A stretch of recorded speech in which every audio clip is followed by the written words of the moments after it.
As you're listening to this podcast, there's a good chance that you're thinking about starting or growing your own organic skincare brand.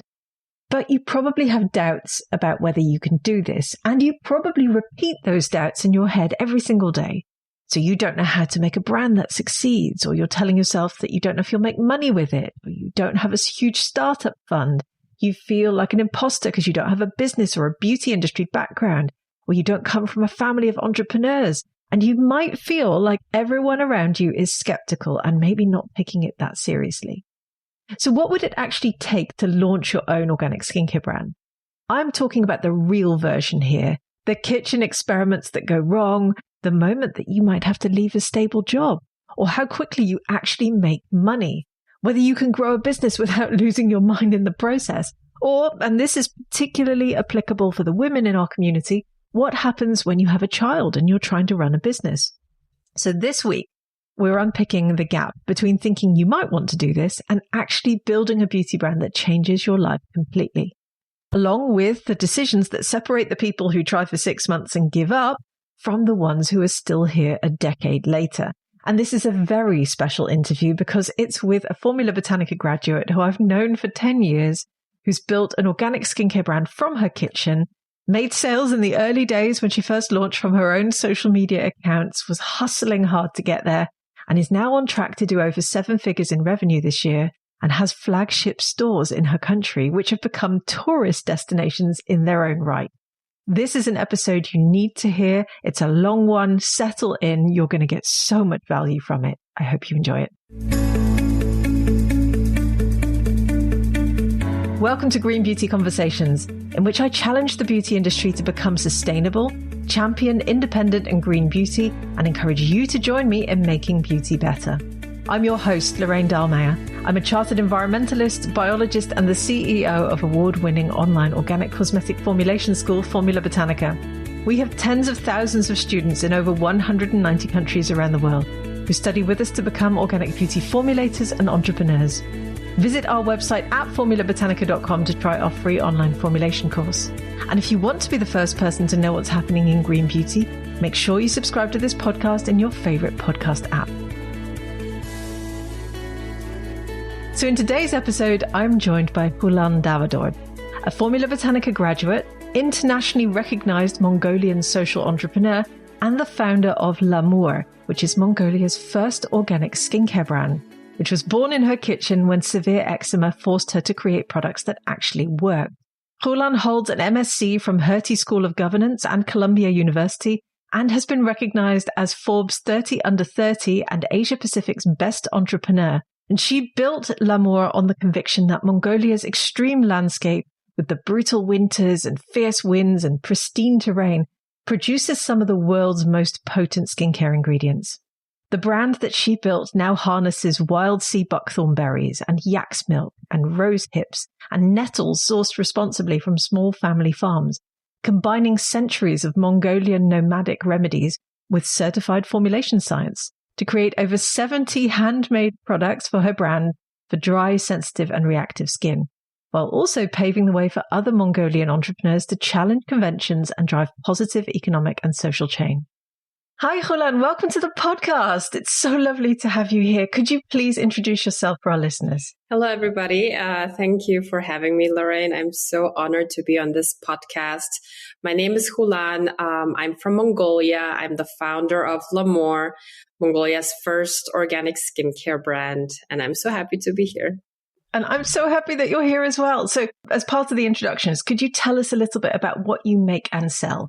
Yes. So we create everything from foot cream to body oil to face oil and hair products. So we create more than 70 products for the whole family, more specifically for people with dry skin, sensitive skin, and also people with allergy and skin conditions, because that's why I created the brand in the first place. Well, that was going to be my next question, is what inspired you to start Lhamour? Let's go all the way back, because you've been doing this for a while now. Why did you get started? Yes. So I started exactly 12 years ago when I was a student at Formula Botanica, because I started having allergy and eczema for the first time after coming back to my home country, Mongolia. I had lived in Europe and the States before, and it was just such a shocking moment to realize I started having eczema, and I didn't know what was happening to me. So at that time, I was kind of trying to figure out what to use, what to do. And the doctors were advising that I should use very mild products, especially natural products. So at that time, my parents were still in Germany. So I asked them to send me products. And one day they did send me a cream with sea buckthorn. And Mongolia is the country of sea buckthorn, and we use so much sea buckthorn in everything. And that was kind of the main starting point of asking myself why Mongolia is not doing any of these organic skincare products. And while I was searching for kind of remedies for myself, I stumbled upon Formula Botanica, which was starting at that time as well. And after kind of realizing how amazing just organic skincare is, I founded a company and started selling, and I have never looked back. That's so wonderful to hear. And I love that you've grown this. Well, you've grown an empire in that time. We're going to unpick all of this in the story. But I also wanted to find out a little bit about what was happening in your life at that point. I mean, obviously you'd come back to Mongolia. You were struggling with sensitivity of the skin. What was your career? What happened before you launched your organic skincare brand? So I did my master's in renewable energy public policy. So I was kind of supposed to be working in the renewable energy sector, which I eventually did because I came back to Mongolia because at that time, Mongolia's first wind farm company was asking me to come back to my home country to help them build another wind and solar energy farm in the South Gobi Desert. And at that time, not many people were studying renewable energy. So they kind of wrote to me through LinkedIn, and I thought it was spam because I had really no idea about Mongolia at that time, because all my life I lived abroad, and I was thinking that I will live in the States. But then I think at that time, the CEO did eventually ask me one really profound question that was life-changing, because he asked me at that time if I really want to be just a newly graduate, an international graduate, and start in a huge company from zero, or if I, already want to use the knowledge I had, gathered through my studies and come back to Mongolia and already be part of the change-making process. And I think that was really just such a deep question for me. I thought about it 3 days and got my one suitcase and came back to Mongolia kind of like a foreigner. And it was just an amazing time, because essentially it was true what he was saying, because when I came back, even though I was a young, newly graduate, I was already in this process of, change making, creating these new things, working on this huge project, having meetings with ministers and the UN, and going on all these high level, meetings, et cetera. And I think that's why also when I started having eczema and started, having allergy, it was even more shocking because I had so much work. I was so busy. I was working on this very important project. And obviously as a young woman in, let's say, the summer heat, to be having eczema and walking around in a turtleneck, it's just really, really horrible. No, I understand. It's so interesting how many parallels we have between our careers, because I worked in the onshore wind farm sector for 7 years before I bought Formula Botanica. So it's really interesting to hear. But you obviously had a prestigious role there. You'd been headhunted to move all the way back to Mongolia. You were being put in rooms with important people. You were having important meetings. You were contributing to something that is important. And yet you chose to say, I'm not going to do that. I'm going to start my own skincare brand. Walk me through that mindset shift, because that's fairly profound.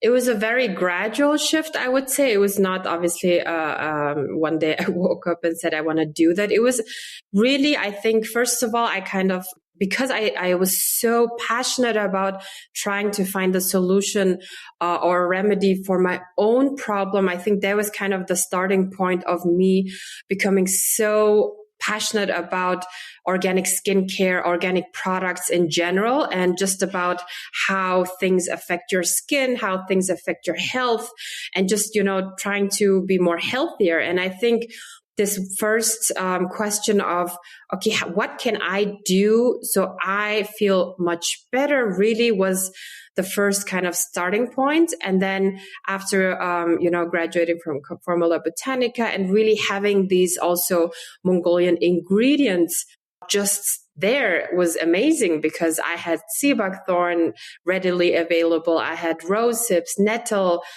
thyme, all these things. And I think it was just really starting to become like all the puzzle pieces were coming together, in the sense that, first of all, when I started doing products at home in my kitchen, it was just amazing to have something that was coming out of your, mind, your brain, your thoughts, and really something that was working for you. So I think it was kind of like having a baby. It was that first product, when you see it and when you use it, you're just amazed by the fact that you were able to do that, because you never thought you were able to do that. And once I gave it to friends and family, they were so shocked about the fact that I was creating something, and they really didn't know what I was doing and why I was doing it. And I think the shift towards having my own startup and my own brand was really when I started realizing that, first of all, there's a huge business gap in terms of, like, there was nothing like this before. So there was so much opportunity. Second of all, so many people had the same problem. So if I am my best customer, I think that's always key, because there's people like me, maybe in Mongolia, maybe anywhere else in the world.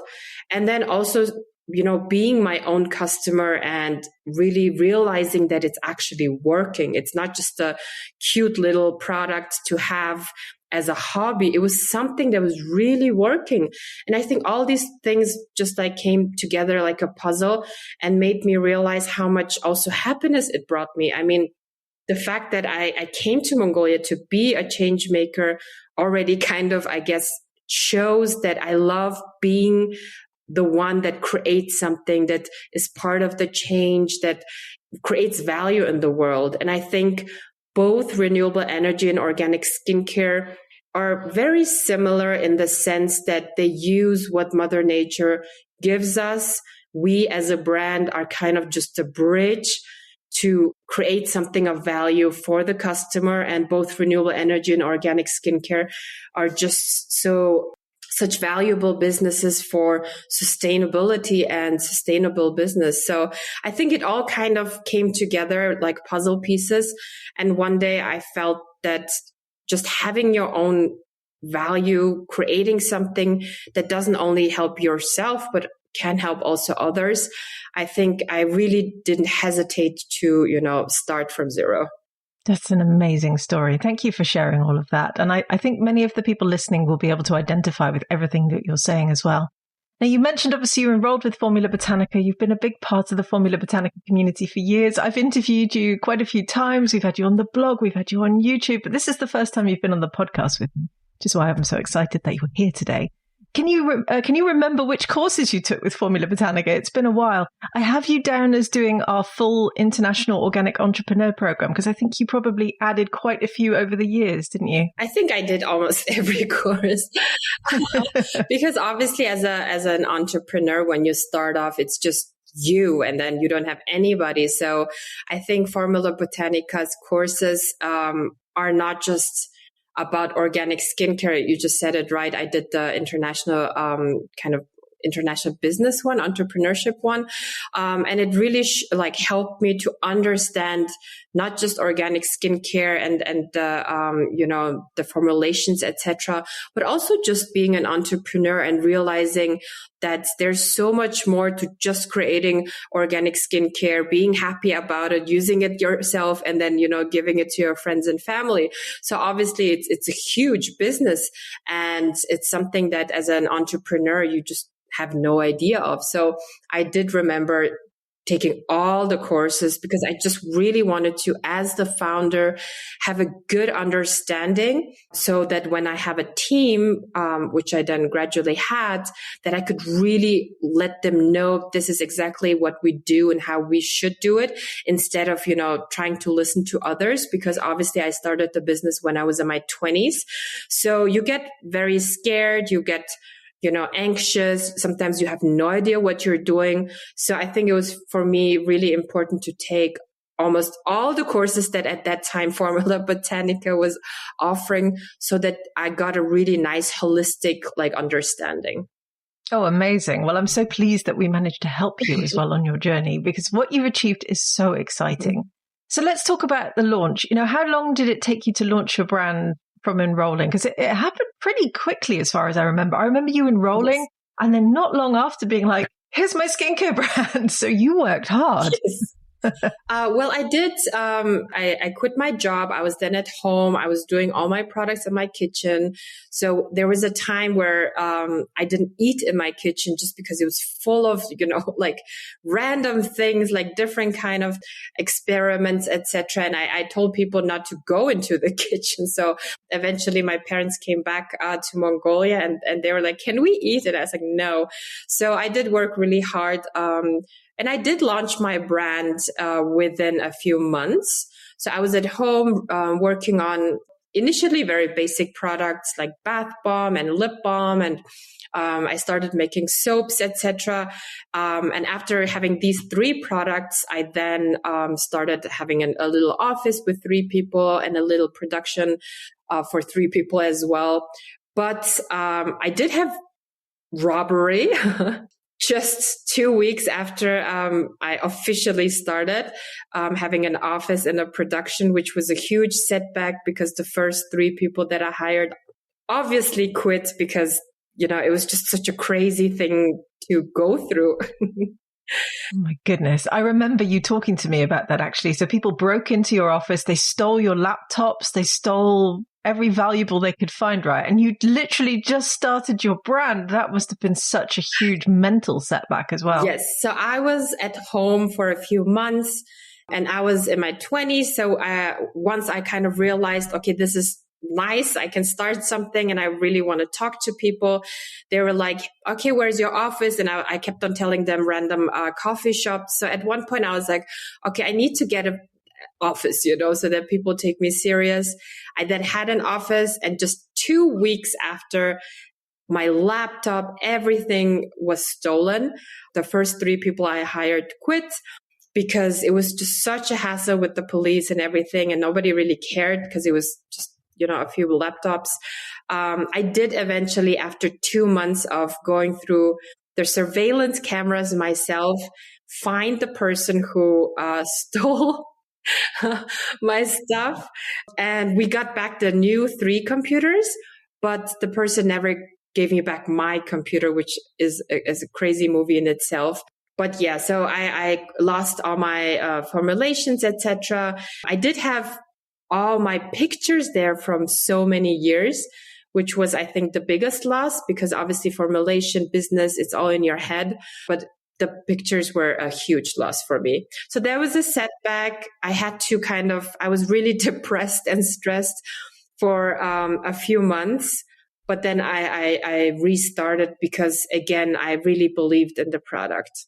You picked yourself up, which is the spirit of a true entrepreneur, and you kept going. Did you ever worry that it wouldn't work out? All the time.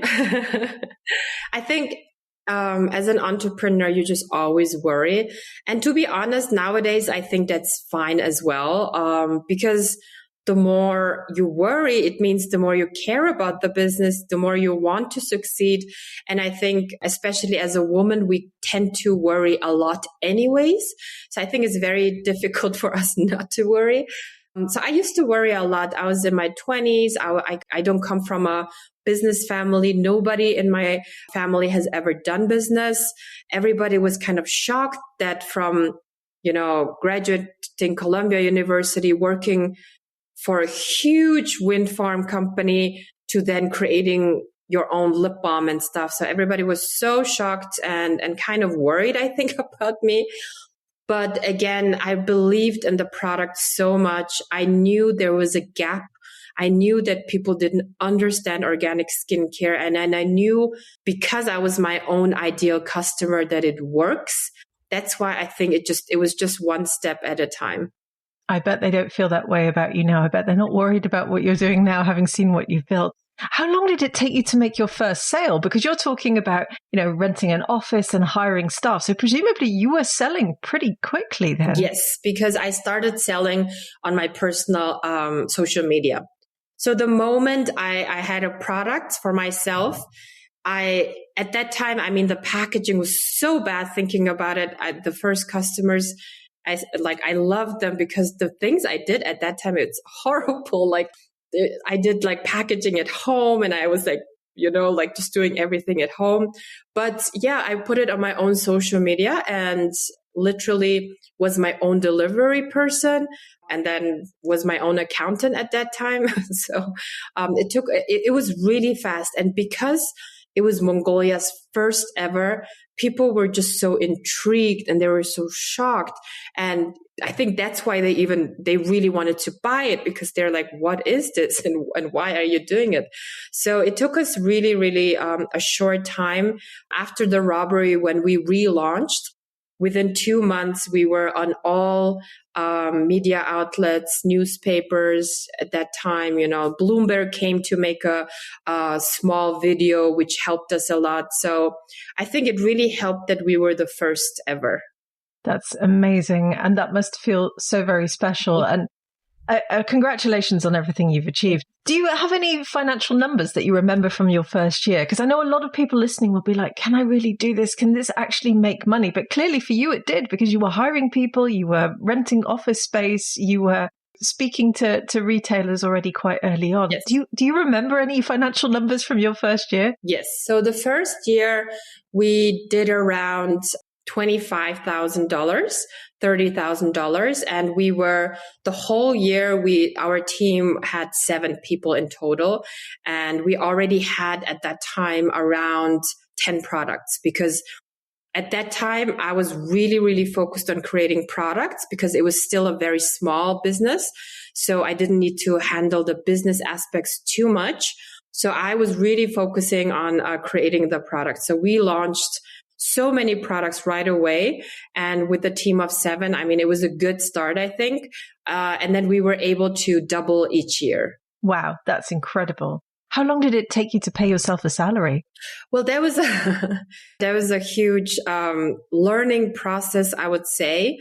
Just because, once you have your own business, I put all my savings into the business. But again, even today, so many people believe that because it's a production manufacturing company, it's so huge and we have so many machinery and it's like we have a huge land and stuff. But even nowadays, it's just like a bakery, and so many people are shocked to see how small and efficient it is, and it's still handmade. So I think for everybody who's listening and who wants to start an organic skincare business, I think this sector in itself is also very nice in the sense that you don't have to be really rich or get investment as when you want to start off. I started at home in my kitchen.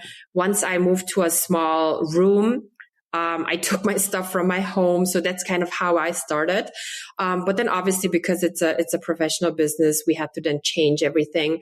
And then because I put so much heart and soul into the business, it was so shocking when I thought about paying myself, because I was like kind of believing in the first year that I'm still at home or that I'm still it's still a hobby. I think I didn't really understand that it's an actual business. So it took me, I think, almost more than 2 years to really focus on, okay, now you have to really see this as a business, see it as your income, see it as your life, and see it as something that creates wealth, not just, for people in other senses, but also for yourself. So it took me 2 years to understand that, wow, it's actually a business, and I need to make money also for myself. So after 2 years, I started paying myself a small salary, which then I gradually increased. I'm smiling because this sounds so familiar. I think so many women in particular, they diminish what they're creating in the world. I did this too, where you're like, oh, it's just a hobby. It's not a hobby. You've built something amazing. Formula Botanica has been built into something amazing, and we tell ourselves this narrative, and it's all up between our ears, right? It's our own self-sabotage in a way. So I recognize what you're saying. So once the brand started to take off, what came next? You were obviously hiring people. What else did you do? So after 2 years, we started having our first own store. So the first 2 years, we went through other retailers, supermarkets, literally just begging everybody to sell it, and then, seeing who can sell, without really understanding the vision, the branding, etc. It was really just about selling. But then after 2 years, I realized that it's actually becoming so much greater. So it was becoming really a brand, and creating a product and selling a product and creating a brand is obviously very different, because creating a brand is just so much more difficult, which essentially became our vision. We understood that because we used all these Mongolian raw materials, because it was handmade in Mongolia, because it was created by a Mongolian woman, we could really create a brand out of this. So after 2 years, we started having our own store where we focused on brand creation. We stopped having all these random retailers, supermarkets, etc. And we really focused on understanding who's our customer, who's our persona. And once we understood our persona, we stopped trying to sell to everybody, but we really tried to focus on that persona. And just 2 years after, I was in the kitchen, we started our first export. We had, within a few years, 10 distributors all around the world, starting from Thailand to the US, Kuwait, Australia, everywhere. And it was just becoming such an amazing community of also young people, women that wanted to do business, that didn't know what to do, that saw our products, that used it, and that they wanted to, sell it in their home countries. So it really became something so much more bigger, which made me understand, okay, I need to now focus more on becoming a better business person, on, creating a brand book, et cetera, et cetera. So, obviously COVID happened. During COVID, we kind of realized that, again, it all comes back to what we really want. And there was a brand creation. So we stopped having distributors. We did a whole rebranding, and now we're trying to sell ourselves. So essentially, along the way, I am now not in my lab anymore that much. I'm more the business person, creating the strategies, working on the vision, etc. And I think it really also took me a long time to understand and learn to become a business person. But you've obviously got there now. And you've received a lot of recognition along the way. I remember, I think it was about 2016, 2017, you won a major award, didn't you? Yes. What was it, Young Entrepreneur of the Year, something like that, for the whole Asia Pacific region? Yes. So we took part in an entrepreneurship contest, and I won Best Entrepreneur of Asia Pacific, and then from Taiwan. And then we won Best Small Responsible Company of Asia Pacific from Singapore as well. And then exactly that year, 2016, we were featured. They made a small documentary about me on NHK World and German Deutsche Welle as well. I remember seeing that because we used to have NHK World, and I remember watching you on that documentary, and it was so wonderful to see you. And then I got so excited when you held up your Formula Botanica certificate as well halfway through. I was like, oh my God. So congratulations on all your achievements. But then something else fairly major happened, which is bigger than all of these things put together, because you became a mother. Can you talk me through a little bit about how you juggled motherhood with your skincare brand? Yes, 5-6 years into the business, I had my daughter, which was a huge, I think, also milestone for the business, even though it's a private milestone, because it really changed me as a business person, as a CEO, as a founder. I think having a child really, obviously, I mean, the physical stress that you go through, et cetera, really makes you understand that it's so difficult to be a female founder and a CEO, which then makes you understand, because you're not like a male CEO, because you have, all these challenges that, are just normal. You have to be, in a sense, wiser. So that was the time when I started to really focus on company culture, creating systems where the company can work without me. Because at that time, I mean, the first 5 years, my team used to even, ask me about toilet paper, like every single little detail, which I was happy to be involved in because it was kind of like my baby. But then once you have your actual baby, you realize that, you have to be much more wiser. You have to be more productive. You have to be more efficient, because it's always a juggle between trying to be a good mom, trying to be a good CEO, and at the end of the day, just kind of losing yourself, being this people-pleasing person that's trying to make everybody happy, and then become really like exhausted yourself, which was in my case, the reality. I was so exhausted to a point where I just was like having a depression. I was feeling so bad. I was in the hospital and stuff like that.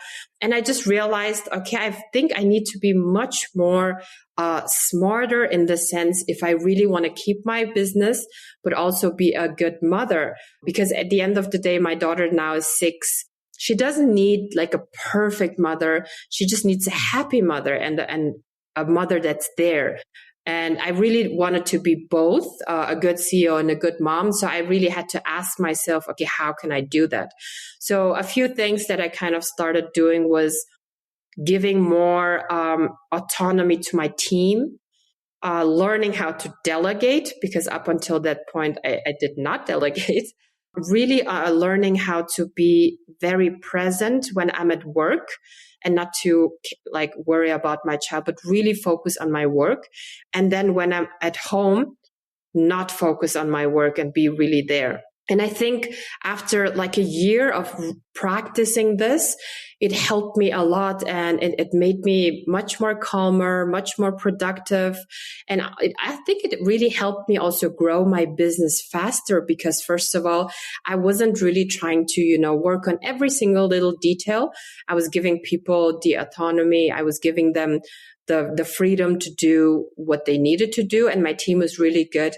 A lot of the people have been with me since day one and are still with me. So they really understand what's happening, what we want, the vision, etc. And it really, now looking back, I mean, nowadays I don't get involved that much anymore in my Mongolian operation.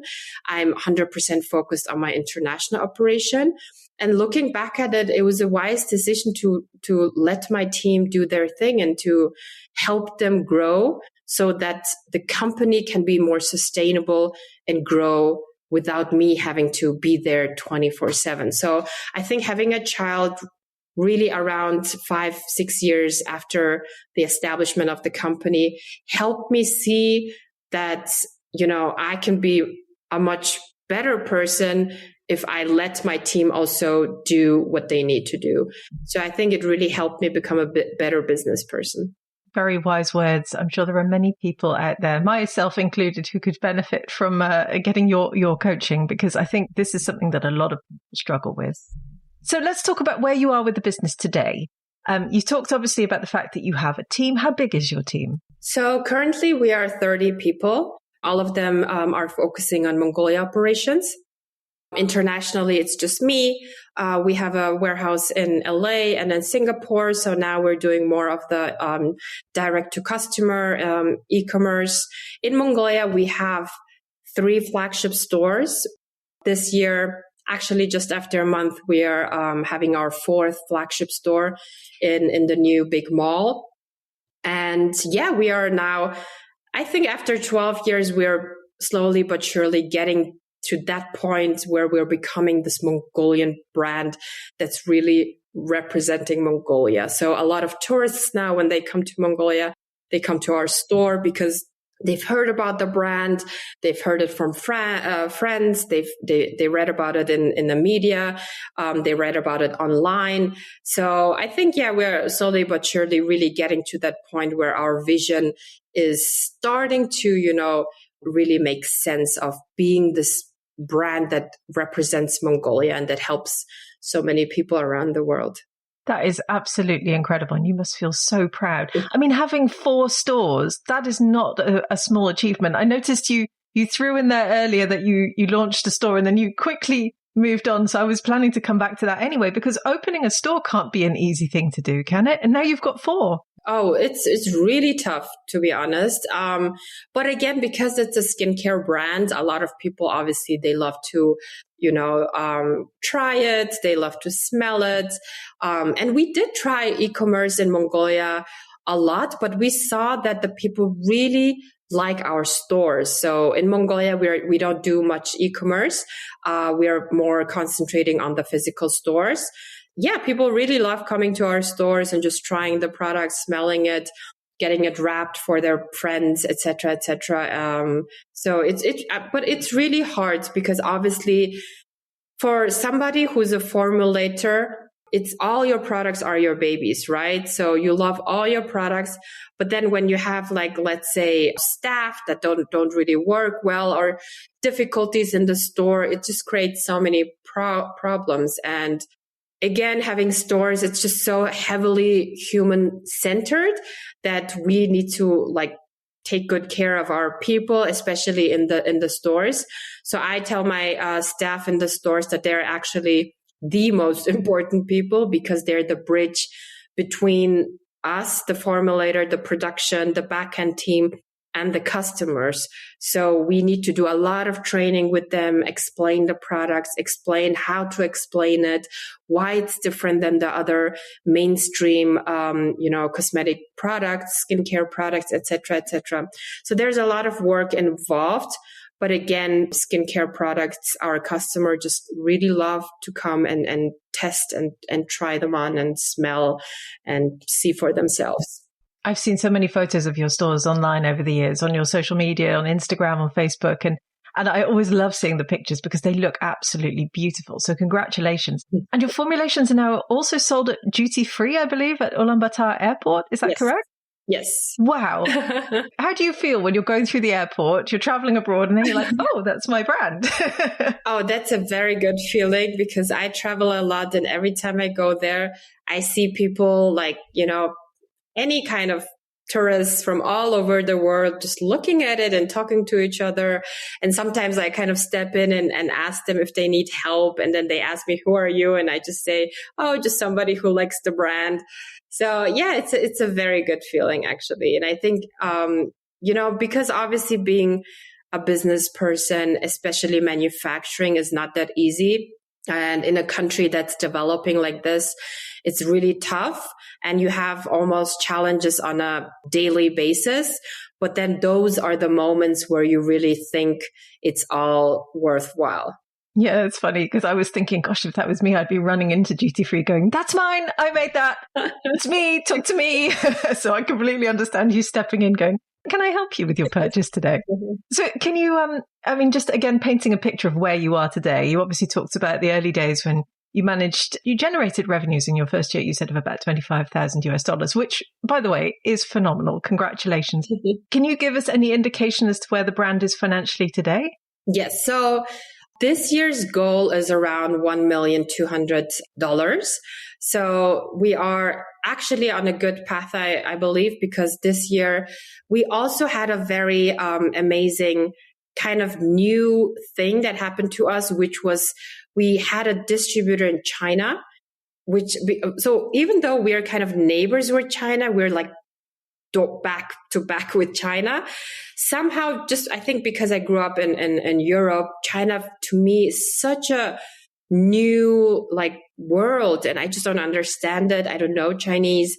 I just have no idea. And they have their own strict regulations, and it's just very different, I guess, from our world. So I never really thought about China that much. But then we this year started having a distributor, and amazingly enough, a young man became our distributor after trying our bar shampoo. Now, obviously, with that whole China thing, I think we're going to be on a very good path of increasing our revenue a lot, just because how enormous that country is. And the fact that we have somebody local working there who's our representative. He quit his job as a consultant. He moved to Hainan and created a company just to be our brand representative in China. So I think there was an amazing commitment. And obviously, if he's that committed, I think he's going to do really well this year. That's amazing. And 1.2 million, by the way, is amazing as well. I'm sure many of our listeners can only sort of dream of that kind of revenue. So congratulations on achieving that, because that is phenomenal. Thank you. Talk to me about the production side of things. Obviously, you were talking about in the early days, you were making things in the kitchen. Everyone was banned from eating in there. You were having to bring in your food elsewhere because that was your production facility. Obviously, nowadays, you have facilities and there are people doing this for you. Where do you get your ingredients from? How big is it? Can you paint a picture for me? Yes. So so we have a production now with 10 amazing women that do everything from raw material processing to end product themselves. Everything is done in-house, which is something I'm very proud of as well. And we use, all sorts of ingredients. We use mainly Mongolian local ingredients that we get from all over Mongolia. So the honey we get from this province that, where you find all the bees, then the beeswax from that province as well. The yak's milk we get from, this other province. And it's just like we get it all over. We also use other ingredients such as coconut oil, let's say, that we get in tons and tons from Sri Lanka. We get our natural preservatives from Germany, etc., etc. And this year, actually, we started, really focusing on quality control of the ingredients. So we bought land where we're producing we're planting our own rosehip.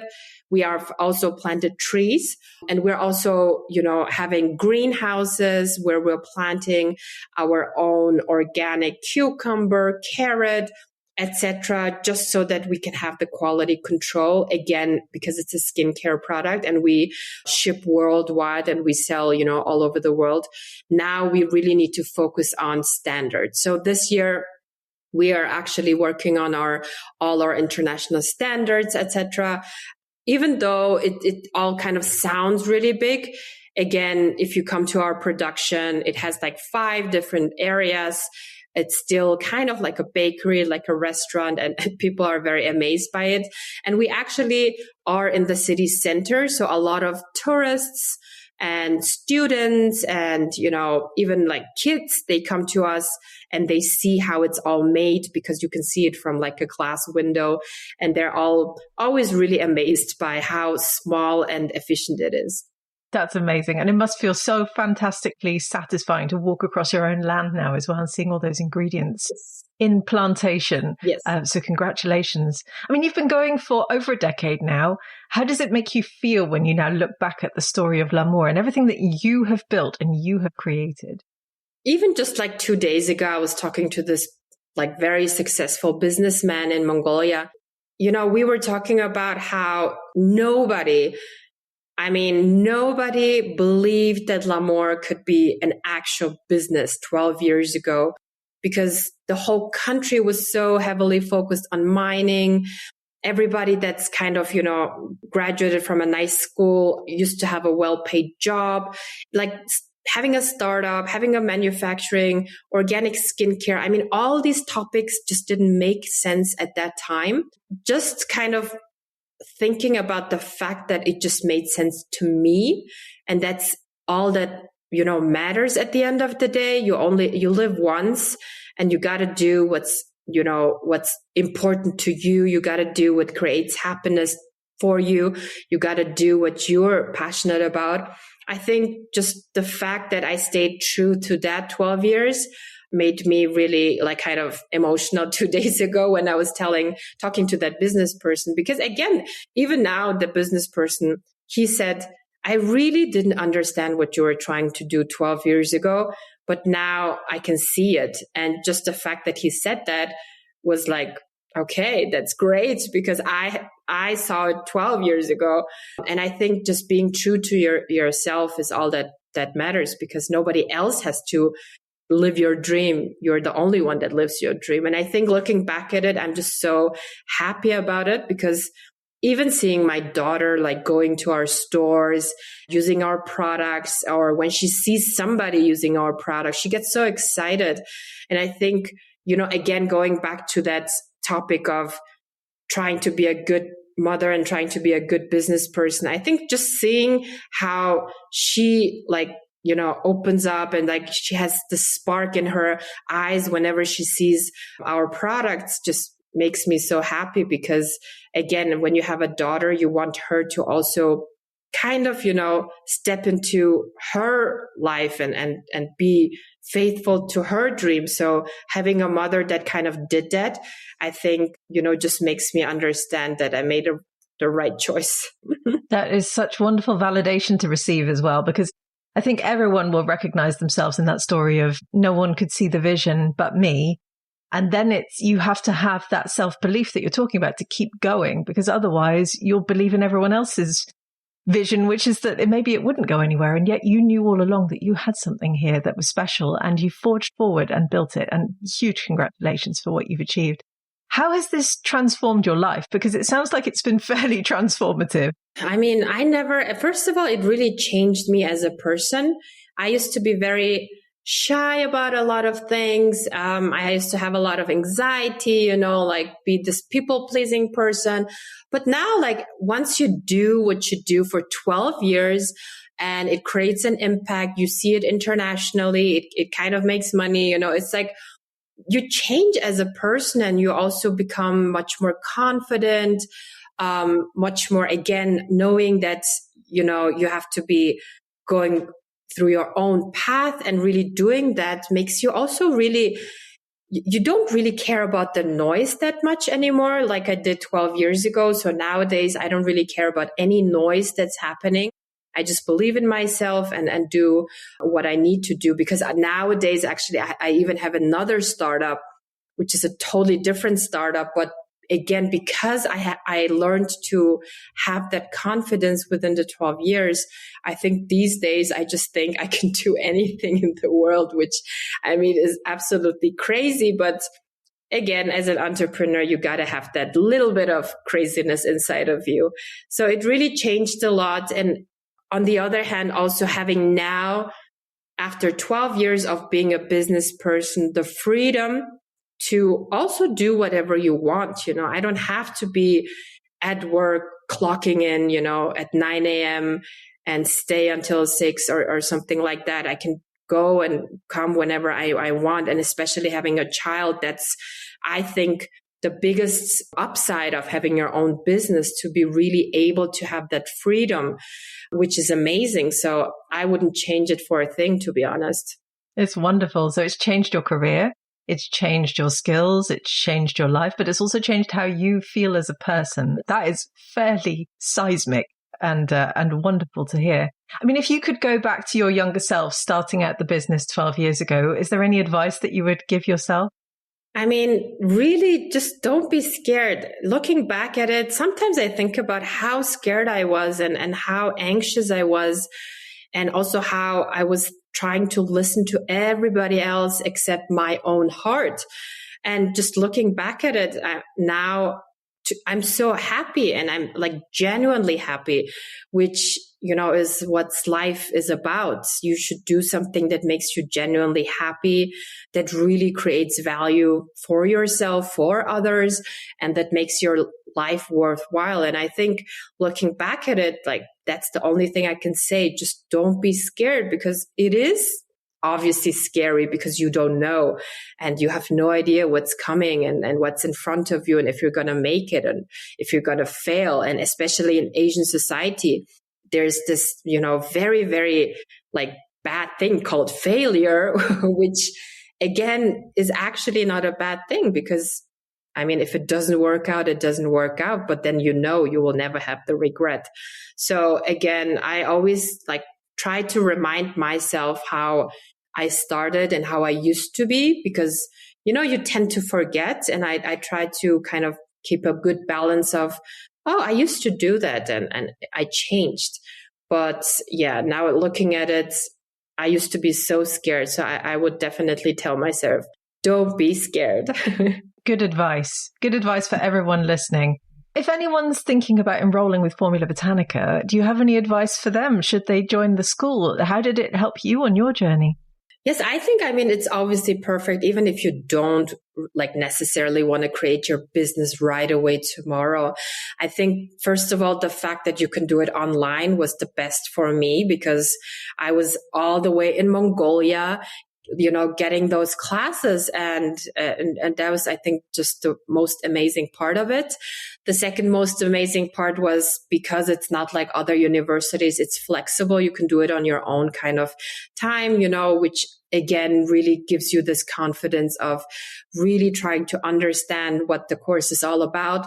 And third of all, even, you can do a business, but I think even the knowledge that's, that you get just out of the courses for yourself, even though, you don't want to have a business right away, just the knowledge of the organic skincare products, just the knowledge of the skin, how it all works together, or the international business diploma, just the knowledge of business, I think is so valuable. And doing it all, doing it all within your own pace online, I think is something that we're honestly, so we should be lucky that we have this opportunity, because, 20, 30 years back, you just never had this opportunity. And now you can just sit anywhere in the world and have this real deep understanding of organic skincare and business. So I think definitely if you're passionate about your skin, your health, your, the things you use, or even just ingredients. I think also for a lot of people that just want to understand the ingredients, etc. I think this course is just valuable for anybody that has a certain kind of, question towards what should I use? What should I use on my body? What should I, use on a daily basis? And if that creates a business, then, that's a bonus point there. Absolutely. Fantastic. Thank you for saying all those lovely words as well. What's next for Lhamour? So this year, again, with the new store, I think that will be very, very different, I would say, from our other stores, because this store is a bit bigger. So we launched Mongolia's first zero waste corner 10 years ago, where people can come with their containers and get their favorite body oil, facial oil refilled for a discount, so that both the customer as well as the brand don't create any packaging waste. So we want to focus actually more on that for that store. And we really want to do marketing towards that, so that, people living in the capital of Mongolia really have a good understanding of less waste, being environmentally healthy, environmentally friendly, etc. So I think that's something that we really want to focus on this year. Hoping to launch 3 more products, and then we'll kind of have a very good range. And then obviously the international. So I think for us, again, Mongolia production, Mongolia operation really works fine, even without me. So my only job now is to really get the international going. So I'm hoping to focus on that this year. Khulan, you are amazing. I've loved listening to you. And I've said it a few times, but huge congratulations on everything that you've achieved. I wish you all the success in the world and more. And I've loved following your story for the last decade plus. And I will look forward to following it for many, many more years. And I'm sure you've inspired many of the people listening today, all of them, in fact. Where can they find out more about you and about Lhamour? Well, we are, I'm very active on social media. So you can connect on Facebook, LinkedIn, Instagram, just type in my name into Google, and then Lhamour.com. So we have Instagram as well. We have our own website. We're selling our bestsellers internationally. And just stay connected. And I love to connect with people. Actually, whenever I'm on your blog or something, I get like questions from all over the world, people that just start to, study and that are thinking about having an organic skincare business. And I'm always ready to help. Amazing. Thank you so much. Yes, go and follow Khulan on Facebook as well, because you are very active there. And I always love watching all your updates. Thank you so much for joining me on the podcast today. It's been a real privilege interviewing you. And I hope that we'll do a recap on this maybe in the next 10 years. But thank you so much for joining me today, Khulan. Thank you so much for having me. Bye. I would love to hear your thoughts on this episode. Has this conversation with Khulan also inspired you for your own skincare brand plans? Leave us a comment on our social channels as both the Formula Botanica team and I love hearing from you. And if you want to hear some more episodes about the topics we discussed today, please do delve back into the podcast archives. So some great examples, and there are many, include episode 195, in which I interviewed Debbie Olger of Birch Babe, another Formula Botanica graduate, about how she studied with us and then built this empire across North America. Or episode 185, in which I interviewed Dewi Cow from Skin Dewi in Indonesia, who also is a Formula Botanica graduate, and she built her own skincare brand, has done really well with it, also built an ingredient shop, and then built an enormous contract manufacturing facility too. Or episode 179, in which I interviewed Leslie Reichgelt, another Formula Botanica graduate of Bella Botanicals, who went from having no skincare knowledge to creating a business that has completely changed her life in the US. All of these episodes are amazing. There's a wealth of information in them, and I do encourage you to go back and listen to them. Thank you for joining Khulan and I for this latest episode of Green Beauty Conversations. I hope you enjoyed it. If you did, please do leave us a 5-star review so that other people can enjoy these conversations too. And make sure you subscribe to the podcast on Apple Podcasts or Spotify or whatever your favorite podcast app is, and stay tuned for the next episode. Follow Formula Botanica at Formula Botanica on Instagram, Facebook, YouTube, TikTok, Pinterest, LinkedIn, Threads, we're everywhere. And come and give me a follow at Lorraine Dallmeier on Instagram and LinkedIn. Visit our website at formulabotanica.com and sign up for our free online formulation course today.